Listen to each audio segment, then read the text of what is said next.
சாலை விதிகளை முறையாக பின்பற்றுவது தொடர்பாக பொதுமக்களுக்காக சென்னையில் நடைபெற்ற விழிப்புணர்வு பேரணியில் நூற்றுக்கணக்கான மாணவிகள் கலந்து கொண்டனர்.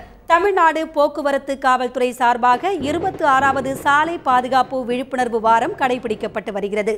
இதன்படி கடந்த 11ஆம் தேதியிலிருந்து பல்வேறு நிகழ்ச்சிகள் நடைபெற்று வருகின்றன. இதன் மூலம் சாலை பாதுகாப்பு குறித்து பொதுமக்களுக்கு விழிப்புணர்வு ஏற்படுத்தப்பட்டு வருகிறது. இந்நிலையில் சென்னை மெரினா கடற்கரையில் போக்குவரத்து காவல்துறை மற்றும் ராணிமேரி கல்லூரி மாணவிகள் இணைந்து சாலை பாதுகாப்பு விழிப்புணர்வு பேரணியை நடத்தினர். கடற்கரை விளக்கத்தில் இருந்து மெரினா நீச்சல் குளம் வரை நடைபெற்ற இந்த பேரணியில் 500க்கும் மேற்பட்ட மாணவிகள் பங்கேற்றனர்.